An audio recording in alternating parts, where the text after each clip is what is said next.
Salut les Beauty Books, c'est Marie et bienvenue sur ma chaîne.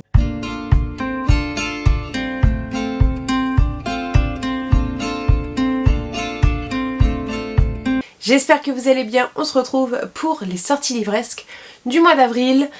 Cette vidéo sort un peu plus tard que prévu, mais comme je vous l'ai déjà dit dans une précédente vidéo, le mois de mars est un peu compliqué niveau travail. J'en profite de ne pas avoir ma fille sur cette journée pour avancer dans des vidéos. Il n'y a pas énormément de sorties qui me hype au plus haut point, mais je vous en ai dégoté quelques-unes quand même. N'hésitez pas à aller voir les autres booktubeurs, booktubeuses qui sortent ce genre de vidéos, puisque ça complétera la sélection que je vous ai faite. Je voulais pas vous faire une trop grosse sélection non plus pour pas que ça dure 10 000 ans, mais c'est ce qui m'a le plus tapé dans l'œil. On commence tout d'abord avec la date du 3 avril avec une sortie de Sarah Raasch. Je suis trop contente puisque j'ai un de ses romans en VO dans ma pile à lire. Et donc là on est sur une nouvelle saga. La saga se nomme Witch and Hunter et le tome 1 est The Night of the Witch. Ça sort chez Nathan et c'est de la fantasy. Je pense que ça doit être assez young adulte puisque c'est chez Nathan, mais l'autrice m'a un petit peu hypée. Comme je vous ai dit, j'ai déjà un roman d'elle dans ma bibliothèque que je n'ai toujours pas lu. Il s'agit de This Rebel Waves, mais j'arrive pas à m'en séparer puisque ça me fait très envie. Donc je suis très contente de voir un de ces titres paraître en français. Donc là autant vous dire qu'on est sur une troupe de sorcières et de chasseurs de sorcières, un peu enemies to lovers, assez adolescent quand même. On se trouve en Allemagne au XVIe siècle et du coup une sorcière et un chasseur de sorcières vont découvrir que l'amour est un peu plus fort que tout, plus fort que les pouvoirs, plus fort que la politique. On va suivre Fritzi qui est une des dernières sorcières qui existent et elle va avoir un but dans sa vie, enfin elle va avoir un objectif en ce moment, sauver sa cousine du bûcher. Je pense qu'on est sur les petits procès de Salem, un peu de ce style-là. Et de l'autre côté, on a Otto qui est un chasseur de sorcières, qui est un des meilleurs de son rang, on va dire, qui est le capitaine d'ailleurs, et il va le traquer, c'est son but ultime, de traquer toutes les sorcières, tous ceux qui utilisent la magie, mais leur rencontre va changer leur destin. Donc je suis méga hypée puisque on a déjà un contexte hyper historique.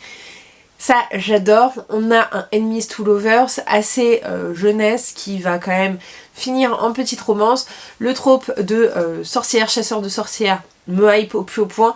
J'ai pas lu trop de choses comme ça, même s'il y a eu quelques sorties qui ont paru ces dernières années, qui ont popé ces dernières années. Je les ai pas lues, mais du coup, sorcière, chasseur de sorcières, à part le faucheur de sorcières, ça me hype plutôt bien et j'ai très envie de découvrir la plume de Sarah Raasch. Donc n'hésitez pas à me dire si il vous hype ou pas. Toujours dans cette même date va sortir le nouveau Karen Pont, à savoir Recherche Lily désespérément. On est sur un contemporain qui sort chez Fleuve et franchement j'ai pas trop envie de savoir de quoi ça parle puisque moi Karen Pont j'aime énormément ce qu'elle fait, sa plume, son style d'humour, les histoires qu'elle raconte, ça marche souvent très bien avec moi. On est sur Lily qui a 40 ans et qui est directrice marketing, qui est suivie par des milliers, des centaines et des milliers d'influenceuses et qui va décider de faire une petite retraite spirituelle. Je pense qu'on va traiter un peu le burn-out, les gens qui sont un peu trop focus sur le travail, etc. Et moi j'avais lu un roman un peu de ce style-là de Agnès Martin-Lugan que j'avais adoré, donc là je suis très curieuse de voir avec la plume de Karen.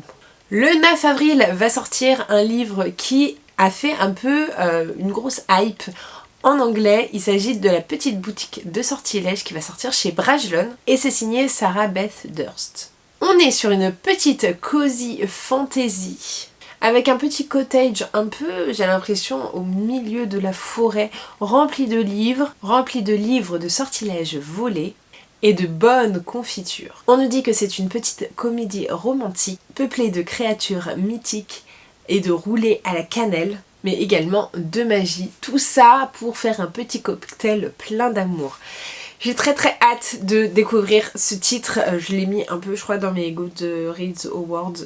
Je crois que ça fait partie de ça. Mais ouais, j'ai trop hâte de découvrir, d'être un peu plus dans la hype Cozy Fantasy. J'en ai pas lu tant que ça au final. Et pourtant les titres me font très envie. Et celui-là a quand même fait pas mal parler de lui. Donc il me tente, il me hype à fond. Le 10 avril va sortir une nouvelle saga de contemporain historique. La saga se nomme Le parfum des fleurs sauvages et le tome 1 est La fille aux dahlias. C'est signé Tessa Collins et ça va sortir chez Charleston. Ensuite Dahlia qui a toujours vécu dans sa maison en Cornouailles avec ses grands-parents. Elle n'a jamais connu ses parents et du coup a été élevée par ses grands-parents, mais au moment du décès de sa grand-mère, elle et ses autres cousines se réunissent dans ce manoir-là et elle va découvrir la lettre de son père qui va l'amener dans une quête de recherche. Elle va partir au Mexique pour qu'on réponde à ses questions. Il me tente trop, vraiment, il me tente vraiment beaucoup. Déjà Tessa Collins, j'en entends quand même pas mal parler et j'ai jamais tenté l'expérience. Pourtant je pense que ça c'est un peu de vibes de Lucinda Riley, donc ça devrait pouvoir me plaire. Et je sais pas, ce côté un peu cornouaille déjà me tente beaucoup. J'ai jamais trop lu de livres sur le Mexique. Je suis pas sûre du coup qu'il y ait une touche historique. Je sais pas si on va être sur une double temporalité ou qu'on va être que de nos jours, parce qu'il n'y a pas l'air d'y avoir d'autres dates, mais en tout cas il me fait très envie et ouais, je me dis pour l'été au bord de la piscine ça peut être pas mal. On reste sur cette même date avec la sortie de La sorcière de Thornfield. C'est écrit par Sharon Lynn Fisher et ça sort chez Sabran. Mais autant vous dire que là je n'ai aucune information, je n'ai pas trouvé de résumé ni rien. Je l'ai mis puisque la couverture est hyper intrigante, un peu macabre je trouve, un peu ouais, un peu sombre, un peu particulière. Je sais pas si je me lancerai là-dedans, mais je sais que en VO, encore une fois, il a fait pas mal de bruit, il a pas mal marché. Donc je me dis pourquoi pas. Après, je vais pas sauter dessus. Je saurais pas vous faire de résumé ni rien, donc je vous laisse découvrir par vous-même. Et toujours à cette même date, mais pour l'instant, ça n'a pas été relayé par la maison d'édition, mais je l'ai vu sur la Fnac pour mon plus grand plaisir. Normalement le 10 avril va ressortir, ils vont faire une réimpression de Des cendres sur tes mains de Nora Lake et je suis trop contente. Donc c'est chez Hurlevent, je ne vous l'ai pas dit, mais je suis trop contente puisque c'est un de mes livres préférés de la maison d'édition. Ça a été ma première lecture que j'ai adorée. On est sur une ambiance très gothique, très manoir, avec une jeune orpheline qui va être récupérée par son tuteur et qui va découvrir les secrets de ce manoir, les secrets de ce personnage. On va avoir une double temporalité, bref, c'était génial. La plume de Nora Lake est hyper bonne, franchement elle est trop forte et je suis trop contente puisque j'étais un peu frustrée qu'il ne soit plus disponible puisque je connais pas mal de personnes qui voulaient le lire et je ne sais pas s'il va ressortir dans sa version première ou comme ils se sont mis au jaspage, je ne sais pas s'ils vont faire un petit jaspage pour ce roman. En tout cas restez connectés et suivez la maison d'édition puisque vraiment si il y a vraiment un livre que je pourrais vous recommander de gothique et un peu dans cette maison d'édition, c'est celui-ci. Mais bon, vous connaissez déjà mon amour pour les éditions Hurlevent. J'ai ensuite 4 sorties qui vont apparaître pour le 16 avril. Tout d'abord, La prof de Freda McFadden qui va sortir chez City. Je veux pas savoir de quoi ça parle. On est sur... Enfin, j'avais adoré La femme de ménage. J'avais bien aimé. Ça n'avait pas été un coup de cœur, mais j'avais beaucoup aimé, j'avais trouvé ça hyper addictif et c'est ça que je recherche justement. Encore une fois, je l'avais mis dans mes Goodreads Choice Awards, donc je vais attendre qu'il sorte en audio pour pouvoir me le procurer. Mais Freda McFadden, moi j'aime beaucoup, et j'ai hâte de la découvrir dans autre chose que La femme de ménage. J'ai pas lu La psy encore, mais ça ne saurait tarder. On a ensuite un premier tome de saga, donc je sais pas comment se nomme la saga, mais le tome se nomme The Half King. C'est signé Melissa Landers et ça sort chez Calix. On est dans une histoire où une déesse a maudit tous les premiers-nés des familles les plus nobles. L'un va être affublé d'une beauté dangereuse, l'autre d'un savoir destructeur, un autre encore est rongé par une soif de sang insatiable. Mais la maison royale a subi le pire des sévices, puisque la nuit, le roi s'évanouit dans les plus grosses abysses, et quand il atteindra son 21e anniversaire, il ne se réveillerait plus jamais, il partira dans le néant. Donc autant vous dire que pour un roi, c'est moyen. Il a une putain d'épée de Damoclès sur la tête, et il va falloir trouver une solution pour éradiquer cette punition. Donc je sais pas vous, mais moi franchement ça me hype vraiment pas mal. Je trouve ça plutôt pas mal, ce côté un peu malédiction, un peu punition, un peu quête d'essayer d'y aller. Moi Calix, j'ai pas encore sauté le pas, j'ai pas encore lu de livre 2. Je suis pas fan de leur charte graphique, mais ça m'est personnel. Même si je trouve que là les couleurs sont un peu moins criardes et criantes et voilà, mais le petit pitch me tente plutôt pas mal, donc n'hésitez pas à me dire si vous avez eu des retours de la version VO, mais je suis très curieuse de pouvoir découvrir ce nouveau titre. Encore un tome 1, et cette fois-ci la saga c'est The Remnant, et le tome 1 c'est The Wind Weaver, c'est signé Julie Johnson, et ça sort chez Hugo Romantesi. Alors autant vous dire que je ne sais pas du tout de quoi ça parle, et j'ai pas trop envie de savoir de quoi ça parle. Moi ce qui m'a attirée c'est la couverture avec cette espèce de créature entre un griffon, un phénix, je ne sais pas exactement ce que c'est, mais j'ai trop envie de découvrir et de découvrir des histoires avec d'autres créatures que les célèbres dragons, voilà. On a certaines créatures qu'on revoit encore et encore, même si je ne m'en lasse pas, mais là ça me hype vraiment de voir un nouveau type de créature et de voir l'histoire qu'il peut y avoir dedans. Si en plus c'est une petite romantaisie, je dis pourquoi pas. Et dernier livre qui sort le 16 avril, une nouvelle saga également, mais plus contemporaine. La saga c'est The Windsor. Et le tome 1 c'est The Wrong Bride. J'essaye de prendre un accent, je ne sais pas trop ce que ça va donner. C'est signé Katharina Mora et ça va sortir chez J'ai lu. On est clairement sur une histoire un peu à la Bridgerton, mélangée à je sais pas quoi d'autre, mais en tout cas on va suivre un personnage dont sa sœur est censée se fiancer et se marier avec une certaine personne, mais elle va prendre sa place. Elle va prendre sa place puisque sa sœur ne se présente pas le jour du mariage, surtout qu'en plus en face d'elle se trouve l'homme qu'elle a toujours aimé, et du coup le fait que ce soit pas forcément très réciproque, c'est un petit peu une torture quand même pour elle, mais on sent bien que les choses vont se tourner en sa faveur à un moment donné, et donc voilà, ce petit pitch me tentait plutôt pas mal. Je me suis dit, pour une romance qui peut changer un petit peu des Hugo que j'ai l'habitude de lire, je me dis pourquoi pas, ça peut être pas mal. En plus si on a un aspect un peu royauté, moi ça me plaît plutôt bien. Le 18 avril va sortir une nouvelle saga encore une fois. La saga c'est The Villains et le tome 1 c'est The Blood of Hercules. Non, la saga c'est Villains of Lore. Et c'est signé Jasmine Mas et ça sort chez Verso. On est du coup sur une romantaisie avec une réécriture mythologique puisqu'on va parler d'Hercule et de si Hercule était une femme. On est sur du coup une réécriture ultra féministe du mythe d'Hercule avec un harem inversé. Voilà, il m'en faut pas plus pour être hypée. Je suis très hypée par ce titre, j'ai très envie de découvrir, et voilà, je pense que ça va quand même être assez dark, mais il a popé dans mon esprit et j'ai très hâte de découvrir ce que ça va donner. Je suis vraiment désolée pour la variation de lumière, mais bon, vous savez que je suis à la lumière du jour, donc ça suit les nuages, voilà. Et il y en a quand même quelques-uns, donc le soleil fait cache-cache. Le 23 avril va sortir la suite du Faucheur de sorcières, à savoir Le Loup et la sorcière. C'est signé Charissa Wicks et ça sort chez Lost Kingdom. Moi j'ai lu que le premier tome qui m'avait pas complètement convaincue.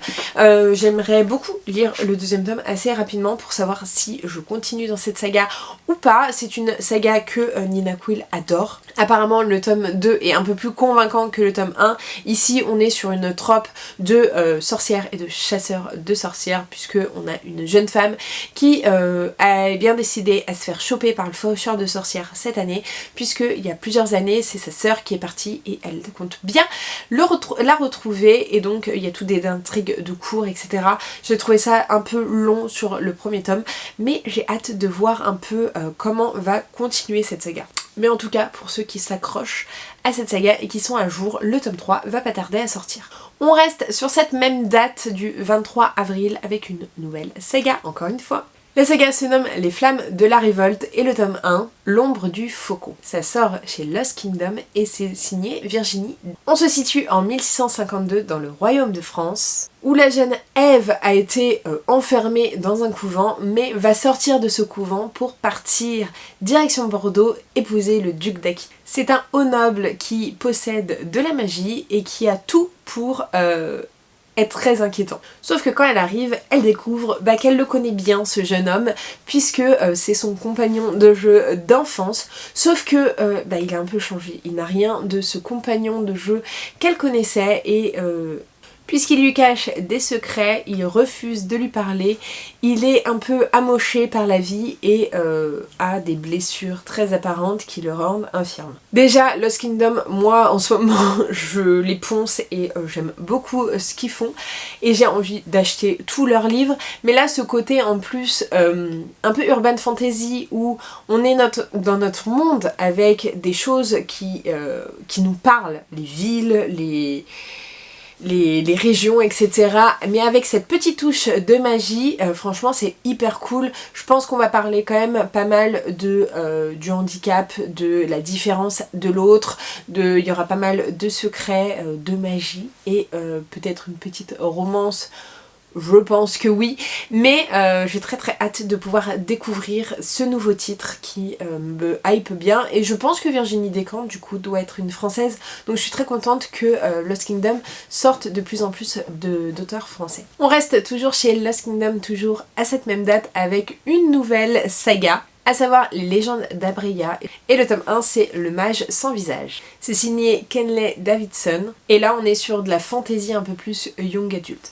Alors j'avoue que je ne sais pas trop si ça sort vraiment à cette date là, puisque Bookmark a fait un post disant qu'il sortait deuxième semestre de 2025 et que on avait une date mais avec une couverture différente et tout, donc je ne sais pas ce qu'il en est. Je mets un petit point d'interrogation sur cette sortie, mais en tout cas elle me hypait plutôt pas mal, les couvertures étaient magnifiques. Je vous lis juste la phrase d'accroche: il la protégera à tout prix jusqu'à ce qu'elle devienne sa cible. Donc voilà, un peu hypée par ce titre, mais attention à la date de sortie. Et le dernier titre de cette date là c'est A Witch Guide to Fake Dating a Demon.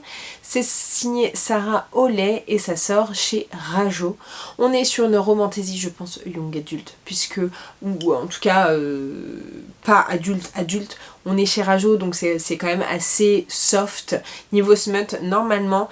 Et quoique les mots-clés il y a sexe, donc peut-être pas tant que ça, mais les mots-clés sont romance, sexe, fantasy, sorcière, romance paranormale. Donc voilà. Marielle est une sorcière à qui les étoiles ont prédit dès sa naissance un destin fabuleux. Mais jusque-là, ses tentatives de magie terminent généralement en catastrophe. Lorsqu'elle invente le célèbre démon Ozroth l'impitoyable à la place d'un paquet de farine, elle désespère. Surtout que le démon est bien décidé à rester avec elle jusqu'à ce qu'elle accepte de céder son âme. La mère de Marielle débarque chez elle et la sorcière est obligée de prétendre qu'Ozroth est son petit ami. Pour ne rien arranger, elle ne peut s'empêcher d'être de plus en plus attirée par lui. Donc voilà, on est sur une trope un peu de romantasy basico-basique, mais je me dis pourquoi pas.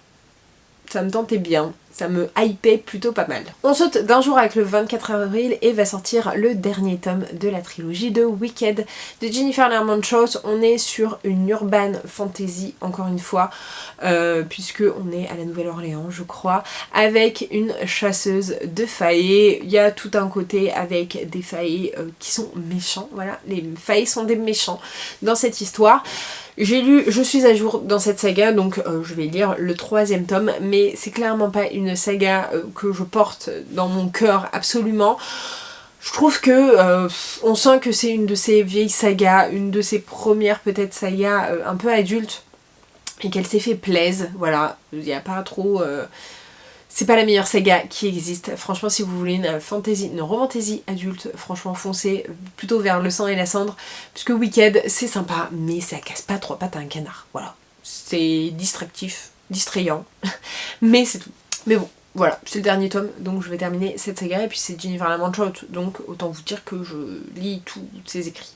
Et je vous en ai parlé dans une vidéo il n'y a pas si longtemps avec tous les VO que j'aimerais bien voir traduits, et je suis très contente puisque le 30 avril va sortir un livre que je vous ai présenté. Il s'agit de Lost Boy de Christina Henry. Ça sort chez 404 et je vous en ai parlé puisqu'on est sur une réécriture de Peter Pan un peu plus dark. La partie avant, qu'est-ce qui s'est passé avant Wendy avec les garçons perdus, etc.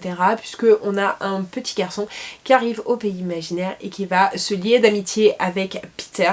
Sauf que on va voir le côté un petit peu sombre de Peter et franchement je suis trop contente qu'il le sorte en français.